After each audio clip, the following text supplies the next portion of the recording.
Écoutez, le prix Yakir est un prix qui est donné en reconnaissance des actions, effectivement, de toute une vie. Et je peux dire, en gros, que toutes les institutions dans lesquelles j'ai travaillé, j'ai eu un objectif en tête, faire reconnaître l'idée qu'il existe véritablement un peuple juif et que, aussi français que je me sente, et je me sens extrêmement français, je fais partie de ce peuple juif qui joue un rôle central dans le judaïsme et dont évidemment Jérusalem est le noyau. Donc c'est cela que j'ai essayé de faire valoir quand j'étais président du CRIF et dans mes autres activités qui étaient en général liées à des institutions israéliennes. Et c'est cela qui m'a amené au Keren Hayesod, qui pour moi représente l'ensemble du judaïsme mondial tel qu'il est lié à l'État d'Israël d'un côté, avec cette possibilité d'aider l'État d'Israël, et de l'autre côté, cette réalité que l'État d'Israël, par l'intermédiaire de l'agence juive avec laquelle le Keren Hayesod travaille en très étroite collaboration, cette possibilité pour l'État d'Israël d'aider les communautés et également dans le danger dans le monde entier. Donc c'est cette interpénétration qui pour moi représente l'essence même de mon activité au cours de toutes mes années de militance. Solidarité dans les deux sens. Alors parmi vos actions, il y a l'aide notamment à la protection des habitants du sud d'Israël, et ça c'est d'actualité avec les récentes attaques de roquettes. Vous distribuez notamment des abris à ces populations. Oui, nous distribuons des abris mobiles pour tous ces endroits où on n'a pas pu établir de véritables chambres fortes efficaces, et notamment dans ces endroits où se trouvent des enfants avec tous les risques que ça comporte. De la même façon, le Keren Hayesod avec l'agence juive ont contribué à la mise à disposition de petits tracteurs à l'époque où le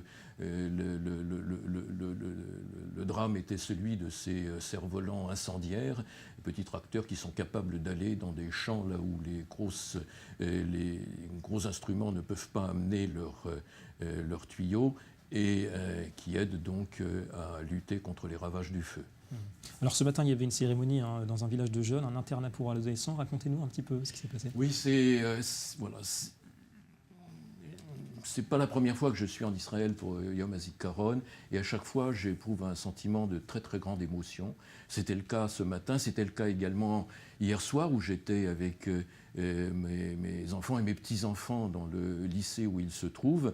Et je trouve que ces cérémonies sont absolument extraordinaires, extraordinairement émouvantes. Cette façon de représenter ceux qui sont tombés, essentiellement les soldats, comme des êtres avec leur vie, avec leur passé, avec toute l'émotion que cela entraîne, et puis le fait aussi qui me paraît fondamental, et que j'ai ressenti de façon physique quasiment, c'est que toute l'assistance, hier il y avait 2000 personnes au moins, aujourd'hui encore il y avait plusieurs centaines dans ce village de jeunes, toute l'assistance est véritablement partie prenante à ce qui se passe, parce que ces gosses qui sont tombés, eh bien, ça aurait pu être notre fils, ça aurait pu être notre neveu, ça aurait pu être l'un de nous-mêmes. Et c'est la grande famille du peuple juif. Et je crois que de ce point de vue, ceux qui disent que c'est Yom HaZikaron, c'est une date essentielle aujourd'hui dans l'année d'Israël, je pense qu'ils ont raison. Et puis par ailleurs, ça se passait dans un village de jeunes. C'était un village de jeunes soutenu par le Keren Hayesod. C'était Hadassah Nehorim, pas loin un peu dans le nord du pays. Et c'est un village de jeunes où se retrouvent des enfants d'origines très diverses, notamment beaucoup d'Éthiopiens,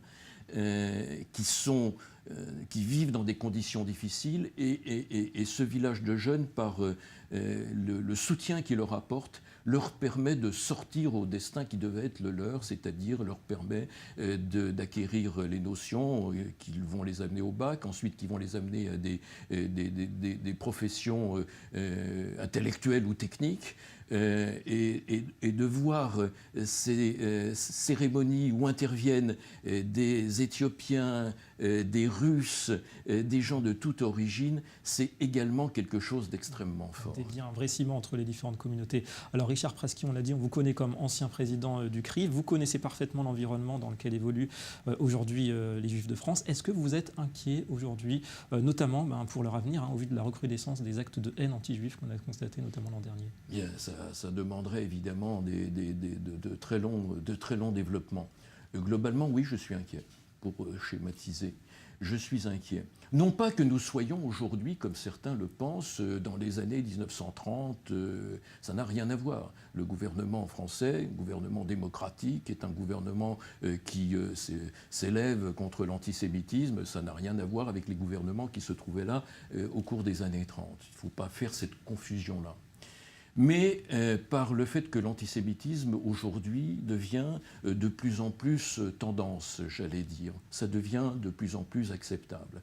Et alors, on en connaît les origines, hein, les causes entre l'extrême droite classique, il y a l'extrême gauche, et puis il y a aussi un certain islam, l'islamisme. Et je dirais de ce point de vue que l'inquiétude essentielle que j'ai n'est pas vis-à-vis de l'islamisme radical avec tous les attentats qu'il a fomentés, parce que là, c'est un problème de la République française, et si la République française n'est pas capable de supprimer cette folie meurtrière, ça veut dire qu'elle est vraiment en très très mauvais état. Mais ce qui m'inquiète le plus, c'est la pénétration progressive des idées d'une espèce d'islamisme soft, comme j'ai entendu ce terme que je trouve correct, qui est en gros celui des frères musulmans, qui en réalité n'est pas si soft que ça, mais qui petit à petit se faufile à l'intérieur de la grande communauté française et sous prétexte d'accommodement, petit à petit,